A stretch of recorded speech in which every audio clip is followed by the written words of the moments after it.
Hello students, welcome to Kota pulse by Unacademy. और आज हम एक और मजेदार टॉपिक की बात करने वाले हैं। मजेदार टॉपिक ये है कि देखो, एक कॉन्सेप्चुअल चीज है कि हम कई बार सवालों में करते हैं और अपना रेफरेंस फ्रेम चेंज कर लेते हैं। ठीक है, रेफरेंस फ्रेम जब हमारे पास नॉन इनर्शियल होता है तो हम कई बार सवाल को सॉल्व करने के लिए, यानी कि न्यूटन सेकंड लॉ लगाने के लिए, हम लोग सूडो फोर्स का यूज करते हैं, राइट। तो सूडो फोर्स का यूज जब हम करते हैं तो ठीक है, आप सवाल करिए, उससे कोई दिक्कत नहीं है, बट कभी भी अपने जीवन में ये मत कहिए कि सूडो फोर्स की वजह से ये चीज हो रही है, क्योंकि जो है नहीं वो हो नहीं सकता। काल्पनिक चीजों से कुछ नहीं होता। ठीक है ना। अब होता क्या है कि जब हम आरबीडी में चलते हैं, रोटेशनल डायनामिक्स की जब हम बात करते हैं, तो होता क्या है कि हमारे पास बॉडी में रोटेशनल मोशन, टॉर्क वगैरह की बातें होती हैं। तो there is a general mistake जो हमारे साथ हो जाती है कई बार, कि हम सूडो फोर्स का टॉर्क लिखना भूल जाते हैं। फ्रेम चेंज कर देते हैं, सूडो फोर्स लगा देते हैं, फोर्स की इक्वेशन लिख देते हैं, एफ नेट बराबर एम ए में सूडो फोर्स लगा देते हैं, लेकिन टॉर्क में जो है वो हम सूडो फोर्स लिखना भूल जाते हैं। ठीक है, ऐसा कई बार हमारे साथ होता है। तो एक्चुअली इसके लिए क्या होता है कि कई बार आपके टीचर्स ने आपसे क्लास में कहा भी होगा कि जब भी आप सूडो फोर्स लगाएं तो सूडो फोर्स को आप सेंटर ऑफ मास पे लगा दीजिए और टॉर्क सेंटर ऑफ मास के अबाउट लिख दीजिए। या आपको ऐसी प्रैक्टिस कराई जाती है कि हमेशा टॉर्क जो है सेंटर ऑफ मास के अबाउट लिखो, आपको दिक्कत कम होगी। क्यों ऐसा कहा जाता है, उसके पीछे की बातें क्या है, वो सब हम यहाँ पे सीख रहे हैं। ठीक है, इस वीडियो में देखिए, ज्यादा टाइम नहीं लेंगे आपका, मुश्किल से 5 से 10 मिनट, और आपको बहुत बढ़िया चीज सिखाएंगे। देखिए तो क्या है यहाँ पे, हम क्या बात कर रहे हैं, लेट्स सी। सबसे पहले हमें जानना जरूरी है effective point of application of force क्या होता है। Effective point of application of force ये होता है कि जैसे फॉर एग्जांपल मैं आपसे कहूं कि मेरे पास एक रॉड है, इस रॉड पे लगने वाले कुछ फोर्सेस हैं। 10 न्यूटन इधर से लग रहा है, 20 न्यूटन कुछ इधर से लग रहा है। तो effective point of application of force, अब आप बताओ इस पर नेट फोर्स क्या लग रहा है। 10 और 20 का डिफरेंस कितना हो गया, 10 न्यूटन। तो आप बोलोगे सर 10 न्यूटन लगा तो देता हूं, लेकिन कहां लगाऊं। तो लगाना उस जगह पर है जहां पे इन दोनों का टॉर्क जो पहले आ रहा था अभी भी वहीं आए। मान लीजिए कि इसका सेंटर ऑफ मास है, इसका कुछ टॉर्क आ रहा था, ये डिस्टेंस आपको x1 दे रखी थी, ये डिस्टेंस आपको x2 दे रखी थी। तो यहां से सेंटर ऑफ मास से कितने डिस्टेंस x पर ये 10 न्यूटन का फोर्स लगाया जाए, जो नेट फोर्स है उसको लगाया जाए, ताकि टॉर्क की कैलकुलेशन पे भी कोई फर्क ना पड़े, आपको सेम टॉर्क फिर से मिले इस फोर्स की वजह से, नेट फोर्स की वजह से। तो नेट फोर्स जो आप लिख रहे हैं, वो नेट फोर्स को हम कहां बनाए कि टॉर्क सही मिले और एक्सेलरेशन जो आपको पहले मिल रहा था वो अभी मिलता रहे। एक्सेलरेशन में तो कोई दिक्कत नहीं है, एफ नेट बराबर एम होता है। इसके लिए भी एक वीडियो है, वो भी आप देख सकते हैं। ठीक है, कि एफ नेट बराबर एम में वाई एम ओनली। ठीक है, नाउ अब अगर हम बात करें कि इस तरह की सिचुएशन में जब हम किसी फ्रेम में बैठ जाते हैं जिस फ्रेम का एक्सेलरेशन है, तो क्या एफ नेट लिखने के लिए, एफ नेट बराबर एम ए लगाने के लिए भी क्या मुझे सूडो फोर्स लगाना पड़ता है। भाई फ्रेम आप नॉन इनर्शियल में जाएंगे और आप लगाना चाहते हैं उसी में, तो आपको लगाना पड़ेगा। सूडो फोर्स के बिना आप सवाल नहीं कर पाते हैं, नहीं तो आपकी कैलकुलेशन गलत आती है। ठीक है, ऐसा हमें डीएल लंबर्ट प्रिंसिपल सिखाता है। नाउ आगे बात करते हैं इसमें कि वाई सूडो फोर्स जो हम लगाते हैं उसको सेंटर ऑफ मास पे ही क्यों लगाया जाता है। लिखिए, तो एक कुछ भी रैंडम सी बॉडी, देखिए हम कोई भी असम्पशन लेके कभी नहीं चलते हैं। ठीक है, असम्पशन लेके चल रहे हैं तो यानी कि आप एक बायस्ड सॉल्यूशन की तरफ जा रहे हैं। तो मान लीजिए कि हमारे पास एक सिस्टम ऑफ पार्टिकल, एक रिजिड बॉडी है। उस रिजिड बॉडी पे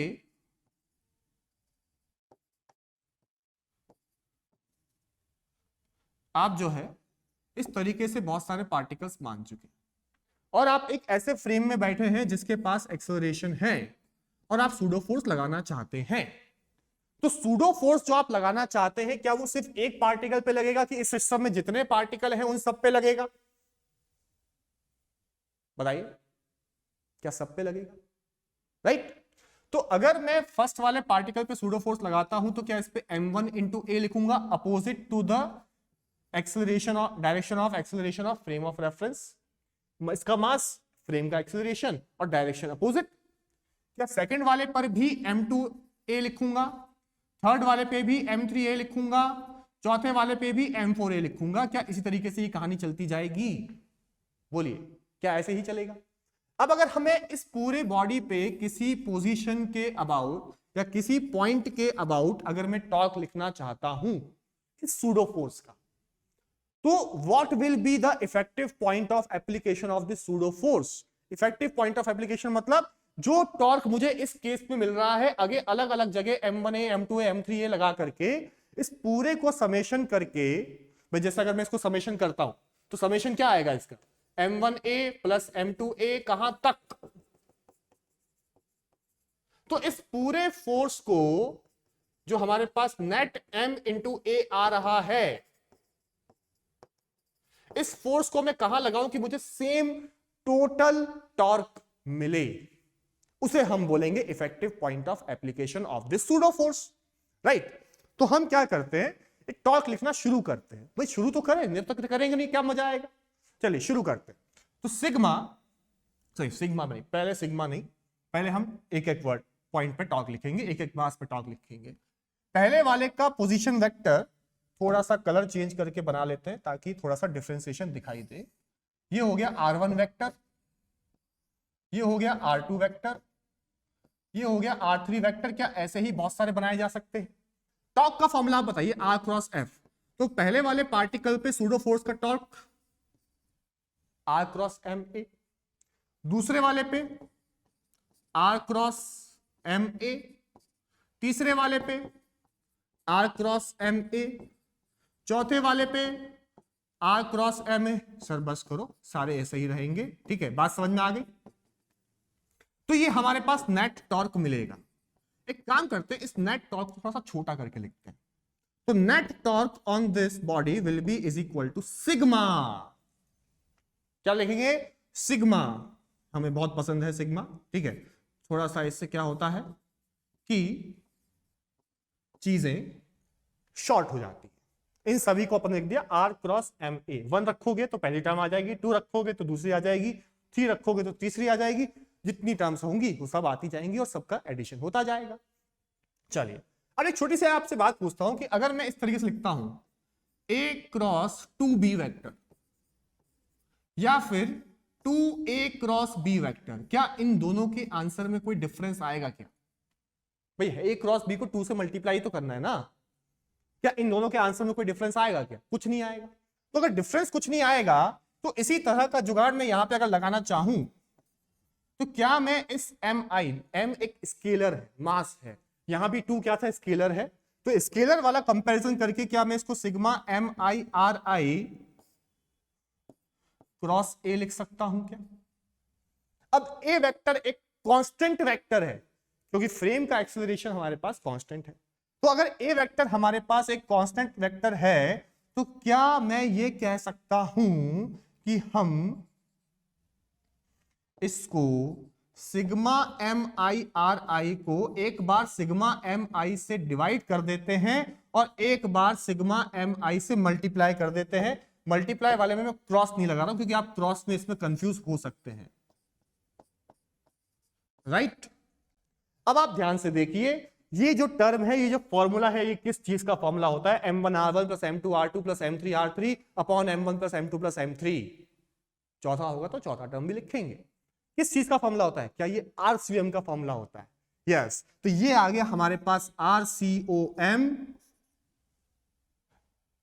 इंटू सिग्मा MI। क्या हो गया? सिग्मा MI हो गया हमारे पास total mass cross product with acceleration. और अभी फिर इसको रिवर्स करके अगर मैं ऐसा लिखना चाहूं, इस स्केलर को अगर मैं M को A के साथ रख दूं तो ये M इंटू A क्या हो गया? ध्यान से देखो, ये M into A total mass into acceleration, क्या नेट सूडो फोर्स हो गया सिस्टम पर। और इस नेट सूडो फोर्स को हम कहां पे लगाएं कि हमें सेम टॉर्क मिले? कहां लगाएं बताइए? सेंटर ऑफ मास पे लगाएं, ठीक है। तो इसीलिए हमसे कहा जाता है कि effective point of application of this pseudo force is centre of मास। तो आपको ऐसा सिखाया जाता है, प्रैक्टिस कराई जाती है कि जब भी टॉर्क लिखें तो it is beneficial to write the torque about centre of mass, क्योंकि अगर आप सूडो फोर्स का टॉर्क भूल भी गए तो भी आपकी गलती नहीं होगी, क्योंकि सेंटर ऑफ मास के अबाउट अगर लिखोगे और सूडो फोर्स भी आपका सेंटर ऑफ मास पे ही लग रहा है इफेक्टिवली, कि बॉडी का सेंटर ऑफ मास अगर ये है और सूडो फोर्स हम यहां पे लगा रहे हैं, तो सूडो फोर्स का टॉर्क आपका 0 कब हो जाएगा? जब आप इसी पॉइंट के अबाउट टॉर्क लिखोगे। तो इसलिए सेंटर ऑफ मास के अबाउट टॉर्क लिखने से गलतियां कम हो जाती हैं, ठीक है। तो समझ में आया क्यों सेंटर ऑफ मास का effective point of application pseudo force होता है। ठीक है, अब यहां से आप एक थॉट और लेके आ सकते हैं कि हम कांस्टेंट ग्रेविटी में, कांस्टेंट ग्रेविटी मतलब वेक्टर जो है आपके पास वो कांस्टेंट है, तो मैग्नीट्यूड एंड डायरेक्शन कांस्टेंट, तो कांस्टेंट ग्रेविटी में जो हम mg लगाते हैं उस mg को क्यों सेंटर ऑफ मास पर ही लगाया जाता है? Why only centre of mass? क्या ये बिल्कुल वैसा ही नहीं लग रहा है? मैं तो कह रहा हूं कि आप एक ही जगह पे g को रिप्लेस कर दो, आपके पास लास्ट में mg आ जाएगा। g वेक्टर अगर कांस्टेंट है तो क्या सेम रिलेशन निकल के आएगा? इसलिए सेंटर ऑफ ग्रेविटी और centre of mass, what is centre of gravity? Centre of gravity is the effective point of application of gravitational force. तो कांस्टेंट ग्रेविटेशनल फील्ड में centre of gravity and centre of मास दोनों एक ही point हो जाते हैं।